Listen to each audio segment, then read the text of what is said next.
Hey guys, Justin here, and if you haven't flown since this pandemic, well, a few things have changed, and TSA has just announced a few more regulations that they're implementing. So stay tuned, we're going to talk about 5 things that you should know the next time you decide to travel.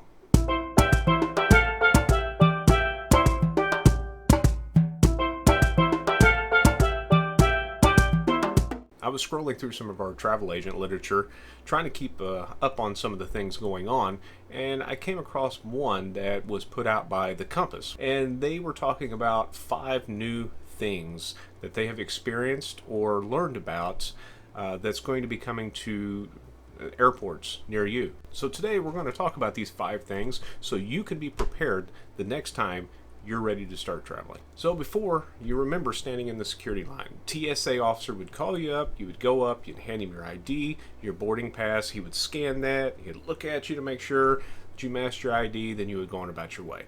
You're not going to do that this time. Now when you go up, you will scan the boarding pass.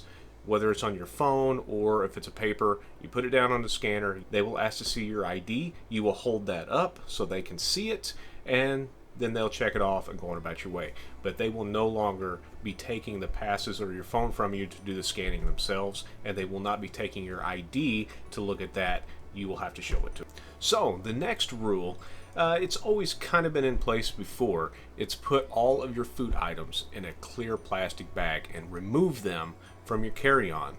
Now this wasn't typically enforced, but they assure us that it will be now. So this is something that you have to do unless, of course, you are lucky enough to have TSA pre-check, which is not required from them. If you are planning on carrying food items, make sure that you remove those from your carry-on and they are put into a clear plastic bag so they can be easily inspected by TSA. Okay guys, number 3, and this is kind of a big one. You might want to start packing a little smaller than before. And the reason for that is liquids were typically 3.5 ounces, max 3 to 3.5 ounces. Now it's going to be strictly enforced, and if you're found in possession of something you're not supposed to have, in the past they would seize it, throw it away.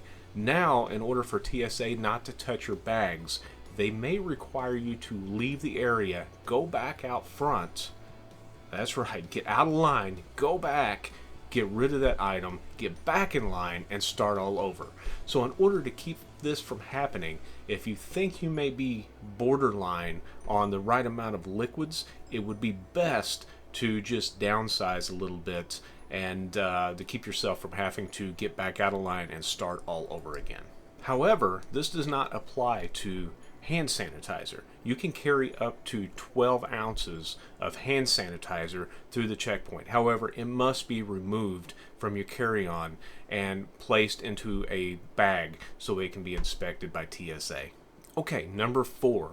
We're asked to continue to practice social distancing and keep that in mind when we're in line going through TSA or just in general throughout the airport. We know that this can go out the window when you have large groups of people trying to get ready to board the plane. Everybody's gathered in that small area. You may have multiple flights getting ready to leave at the same time. It may be hard to maintain that social distancing. However, they want to remind everyone to keep that in mind when you are in the airport and try your best to do that. And despite what many say, we've heard that this will be the new norm. I don't believe that to be the case, just my personal opinion. I believe that eventually this will all go away and we will see some sort of normality. All right, number 5, wearing a face mask. I know that is a highly debated issue right now, whether they're good, bad, indifferent. It doesn't matter if they're requiring it. We have to do it, bite the bullet, whatever, in order to be able to travel.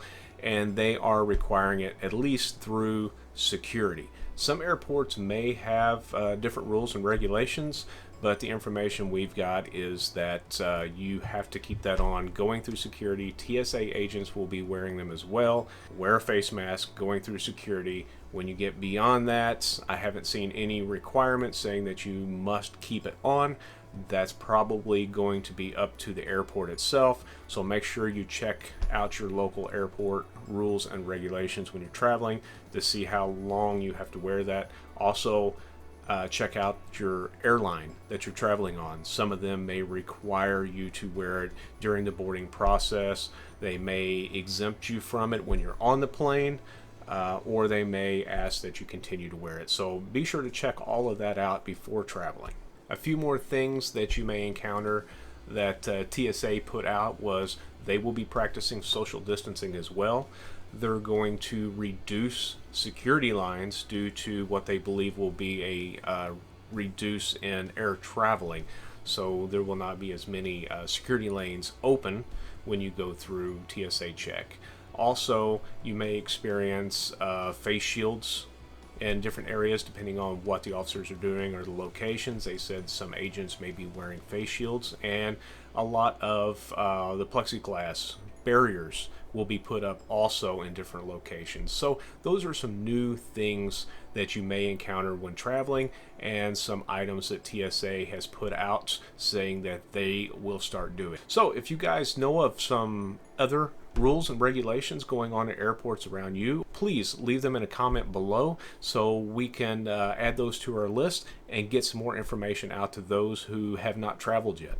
If you haven't already, please subscribe, ring the bell so you get notifications of our next upcoming videos.